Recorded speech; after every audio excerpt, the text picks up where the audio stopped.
Good afternoon and welcome to Beetv News at 3. I am Evelyn Izibili. Now the news in details. The Small and Media Enterprises Development Agency of Nigeria, SMEDAN, in partnership with other stakeholders, has announced plans to empower 6,122 trained entrepreneurs nationwide with loans ranging from 250,000 to 5 million naira at single-digit interest rates. The report.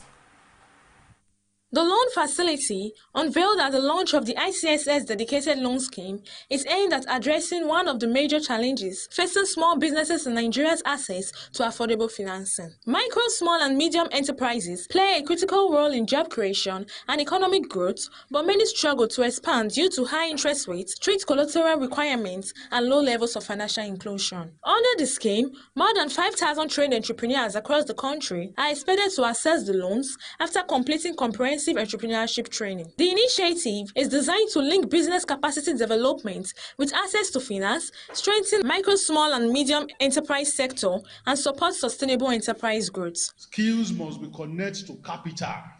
And that is why I, myself, and the entire Ministry of Youth, we always collaborate with SMEDAN in whatever they do. What we've done is we've set up a standardized training that our small businesses go through, and when they're done from that training, they can now unlock financing. We've done this training in Niger, we've done this training in Edo, in Enugu, in Abuja, in Lagos, in Kano, but we are also going and expanding to the other states. And that's why we're calling on other banks to be a part of this, to make sure that we support small businesses. The German government has reaffirmed its commitment to supporting Nigeria's micro, small and medium enterprises sector, describing small businesses as the backbone of employment and economic development.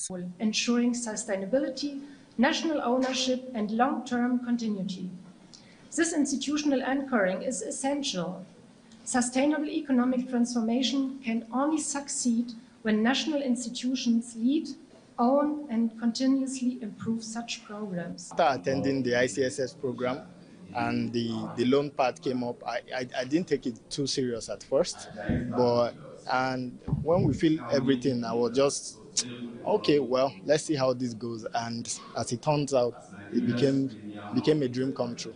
Stakeholders say the success of the scheme should mark a significant step towards strengthening Nigeria's micro, small and medium enterprises ecosystem and promoting inclusive economic growth. Naomi Ewere, reporting from Beetv News.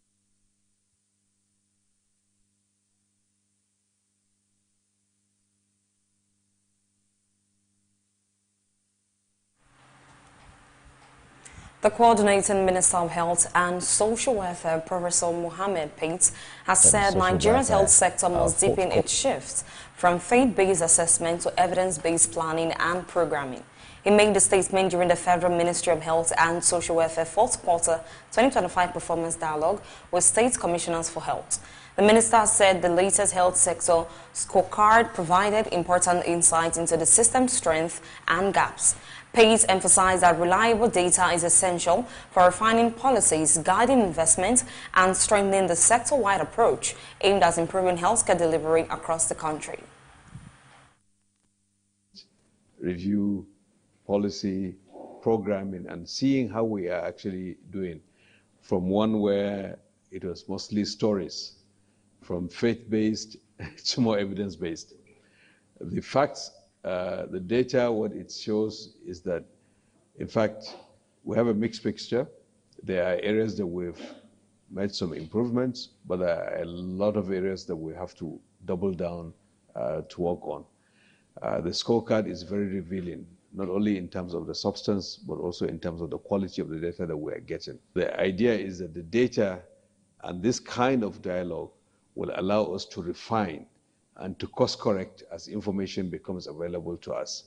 We want to move from that era in the past where development partners will maybe through certain MOUs sit with governors and hold them accountable. We want as government to institutionalize our accountability systems. That's really what this is about. And thankfully, every single quarter over the last 2 years, similar with the BATPF expanded MOC, we have had this kind of dialogue with states.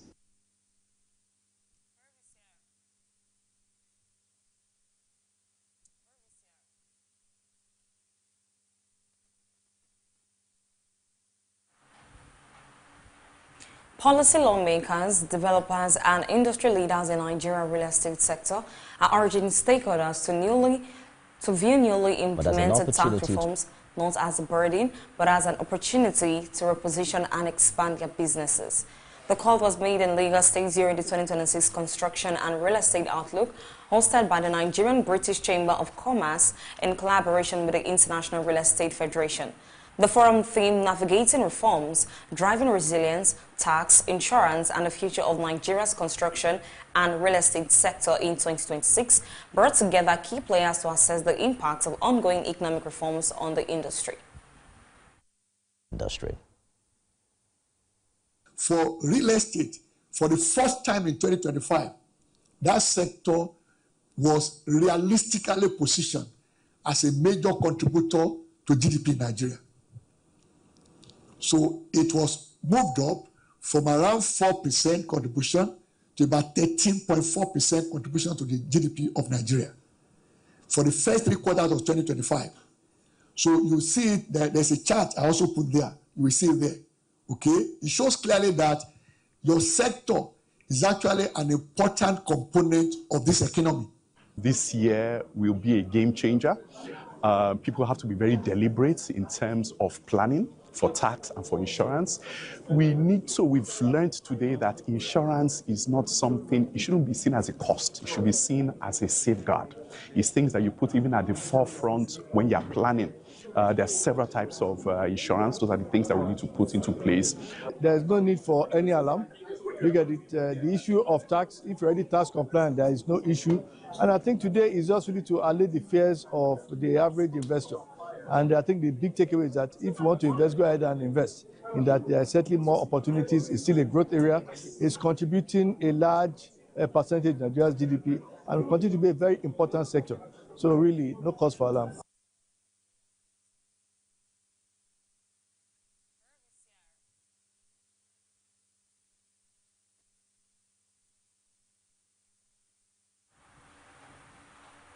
Tension erupted in Ondo State after suspected thugs disrupted a stakeholders meeting of the All Progressive Congress at the state party secretariat, leaving several party leaders injured.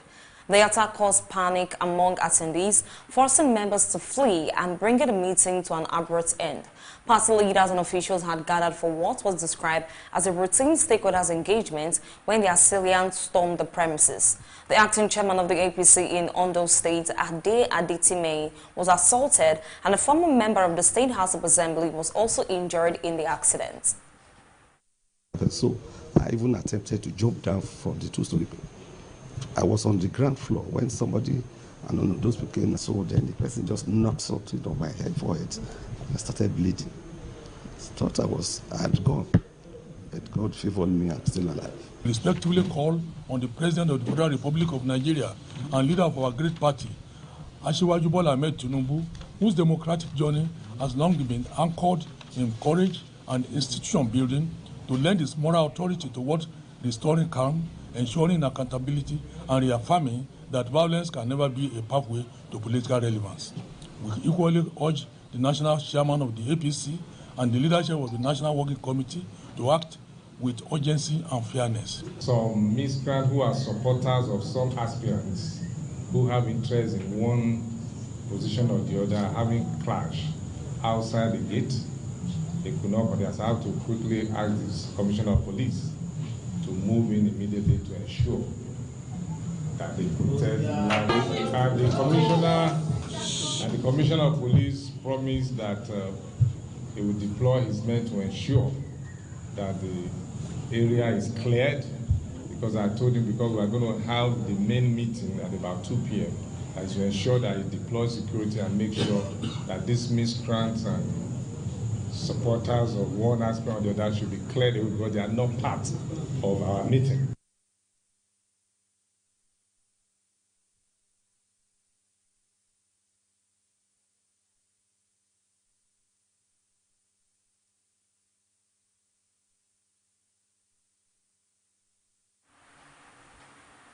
Governor Daudu Lawala of Zamfara State has inaugurated 25 new armored personnel carriers and a set of surveillance drones for the military and other security agencies operating in the state.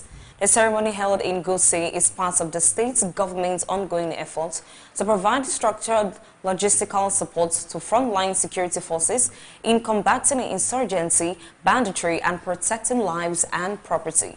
Governor Lawal emphasized that the new assets are aimed at enhancing troop protection during high-risk deployments, improving rapid response capabilities in remote communities, and providing tactical and aerial surveillance to strengthen operational effectiveness. Assets are intended to enhance troop protection during high-risk deployments and improve rapid response capabilities in remote communities, ensuring tactical battle and overhead surveillance for victory. Assets given to you are not for you to play with them or to joke with them. It's for serious business. Zamfara and the people, good people of Zamfara State, want to see results, not stories. So that we're getting this means we should have more safety, more peace, and any terrorist, bandit, or criminal that is not ready to surrender or ready to lay down his arms, we should send him to the great beyond. I charge you to discharge your responsibilities with the highest sense of duty, integrity, and restraint, bearing in mind that significant public resources have been committed to their acquisition and establishment. These 25 highly sophisticated APC being commissioned today are therefore part of a broader reform of our administration, and I can assure the Honorable Minister that we will continue to do that. Armored personnel carriers significantly improve troop protection during deployment into high-risk areas. They reduce vulnerability during patrols, support convoy security along major routes, and strengthen rapid response capability when distress calls arise from remote communities.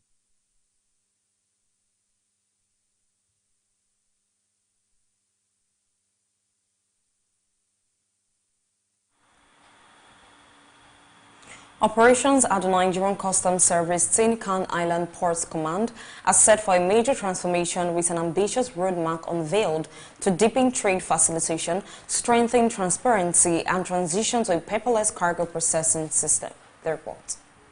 The plan was disclosed during a media briefing with maritime journalist and Lake Controller Frank Onyeka said the command is aligning with the service nationwide digital reform agenda ahead of a planned rollout in the second quarter of 2026. Performance figures show strong revenue growth, with collection rising to about 147.9 billion naira in January 2026.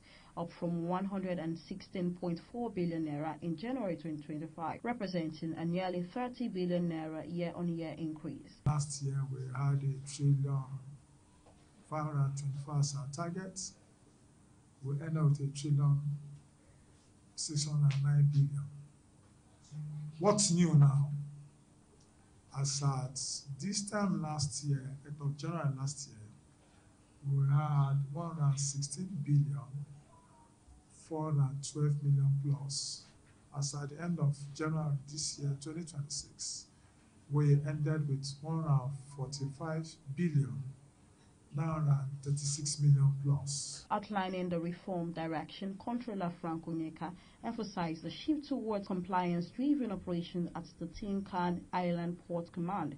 He noted that accurate declarations and strict adherence to trade guidelines would ensure seamless cargo clearance and improve overall efficiency in port operations. If your jobs are being scanned and the images are not well, they are not legible, we subject it to physical examination. Then once your images are legible, nobody will disturb you, right? That's the reason when we talk about this, we tell those of us who are traders, who are partners, who are stakeholders, who are importers, if you are importing, palletize your consignments. Once your consignments are palletized, there is no need seeing anybody's face. All you need to do is to do your declaration, drop it, of my system, my seats, the scanner comes smooth. It's going to be a very seamless operation. Central to the reform is the deployment of Biodogo, the Service Indigenous Unified Custom Management System designed to create a more seamless cargo clearance environment. Controller Frank Onyeka credited the leadership of the Controller General of Customs, Bashar Adewale Adeniyi, describing him as a key force behind the reforms and the repositioning of customs operation nationwide. Fefo Kolawole reporting for Beetv News.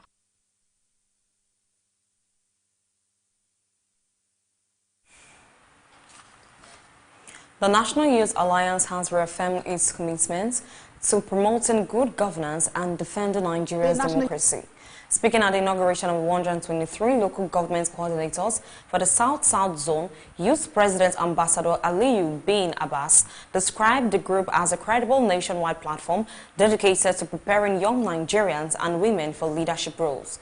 He emphasized the movement's neutrality, noting that the alliance is neither pro-government or anti-government, but focused on reforming systems that hinder national progress.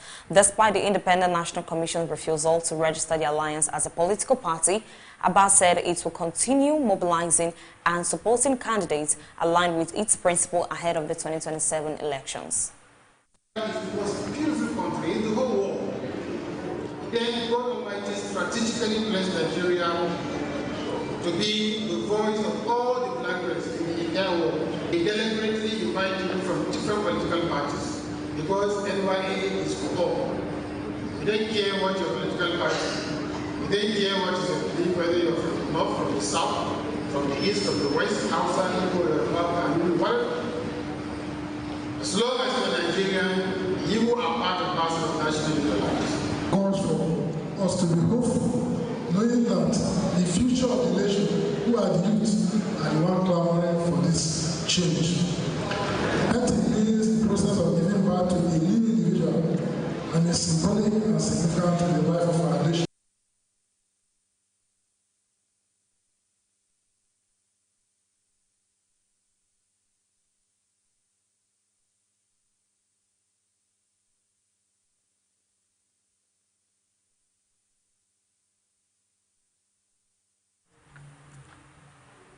You're still watching Beetv News at 3. We'll take a quick short break and we will be right back shortly. Please stay with us.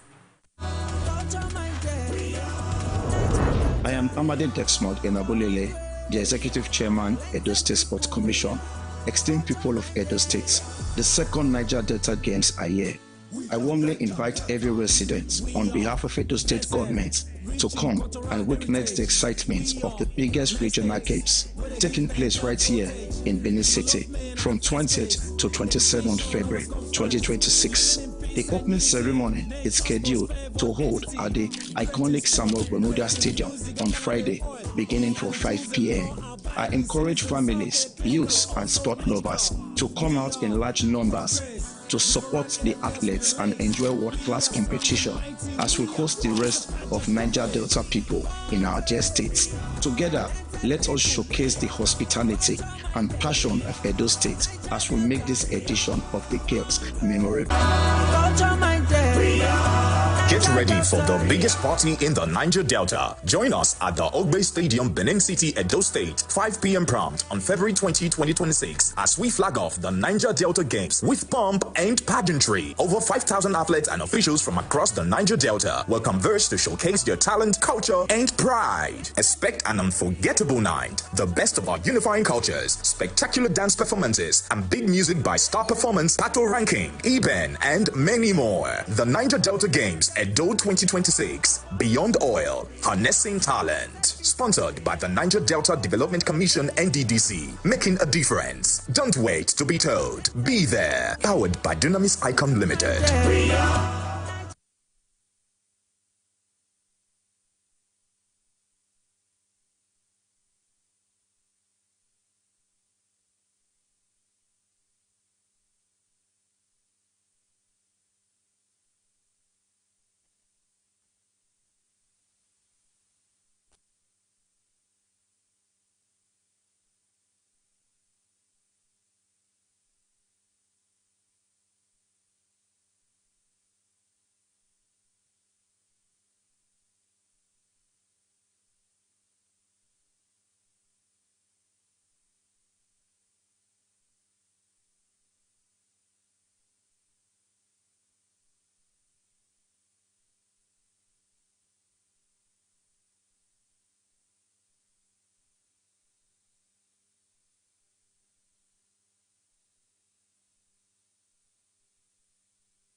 Welcome back from that short break. And now to the world of business. Nigeria's debt to the World Bank concessional lending arm, the International Development Association (IDA), rose by $1.9 billion in 1 year to $18.7 billion as of December 31st, 2025, according to newly released financial data. This marks an 11.3% increase from $16.8 billion at the end of 2024, the report. The increase highlights Nigeria's growing reliance on concessional multilateral financing as the federal government faces tighter fiscal conditions and global market volatility. Nigeria is now the third largest borrower in the RDA portfolio, behind Bangladesh and Pakistan. The top 10 borrowers together accounted for 60% of RDA's total exposure as of December 31st, 2025. The rise largely reflects continued project disbursements under Nigeria's country partnership frameworks and expanded commitment in sectors such as health, education, and infrastructure. Although IDA loans are concessional with long maturities and grace periods, the higher borrowing adds to Nigeria's external debt burden. Power generation companies under the Association of Power Generation Companies say unpaid invoices for electricity supplied to the national grid have risen to about 6 trillion naira, raising concerns about the sustainability of Nigeria's power supply. The group said the mounting debt caused by revenue shortfalls and weak remittances across the electricity value chain has severely strained the ability to fund maintenance,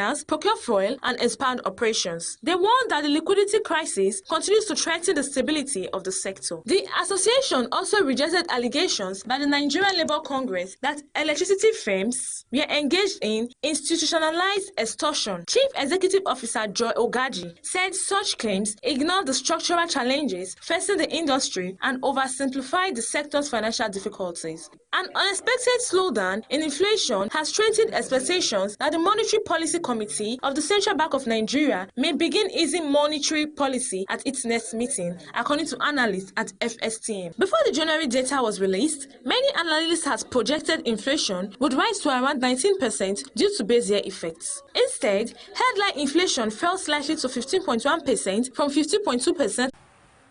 Speaking during the unveiling ceremony, Yo emphasized that although the star bears only her name, it symbolizes the collective effort of mentors, filmmakers, colleagues, fans and family members who helped shape her career. The star may carry one name, but it represents so many people who made this journey possible, she said while addressing guests and media at the event.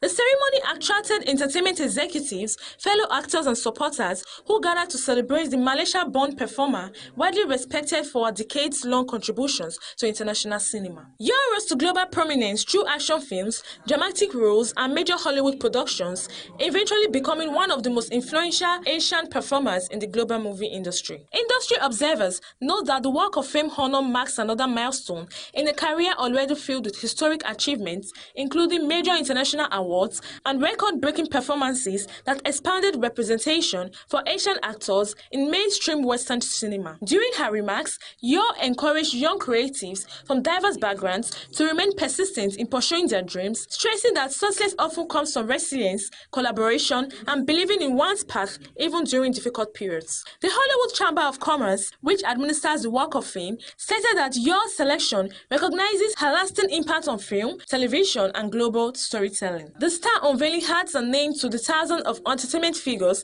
immortalized along Hollywood Boulevard, a landmark attraction visited by millions of tourists every year. Naomi Ewere, reporting from BTV News.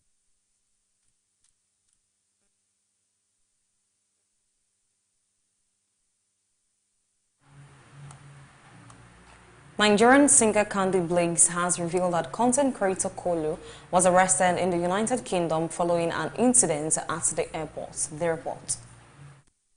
In a video shared online, the singer explained that Kolu had traveled to the United Kingdom under her sponsorship and that she had earlier warned him about the importance of complying with travel conditions, stressing that any violations could negatively affect her. According to her, the situation escalated when they were preparing to board the flight and Kolu reportedly could not find his passport.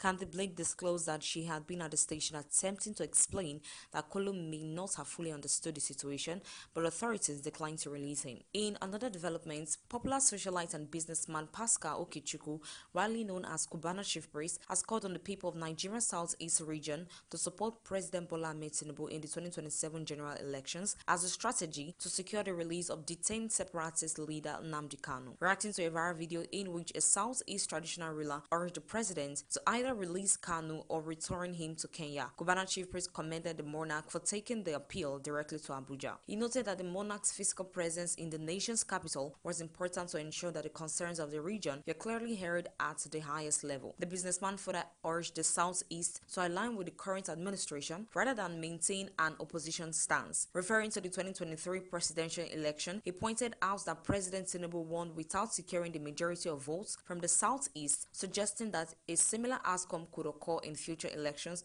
unless the region adopts a different political strategy. Australian sports presenter Danica Mason apologized after a viral clip showing her slurring during a live cross from the Winter Olympics in Italy. She admitted she had misjudged the situation by drinking beforehand and said the cold altitude and not eating had contributed, adding she was embarrassed and took full responsibility. The original segment on the Today Show featured Mason stumbling over her words and making odd remarks about iguanas and coffee prices, while host Carl Stefanovic laughed and later joked about the cold affecting her speech. Viewers were divided online, but Mason returned the next day to apologize on air. She received support from her co-host and Prime Minister Anthony Albanese, said he was pro-Danica, citing fatigue and time differences and saying there was nothing to see. That's it on the entertainment news. Evelyn is reporting for Beetv News.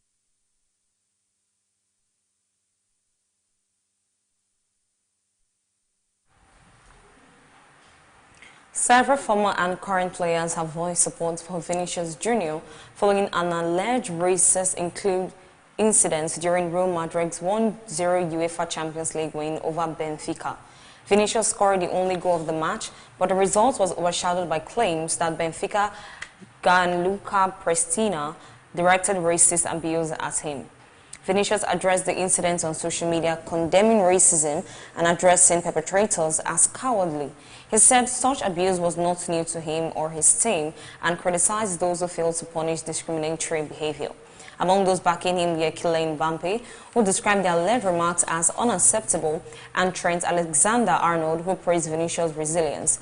Alvaro Abello emphasized the need to combat racism in football, while Thierry Henry shared his own experiences and expressed solidarity.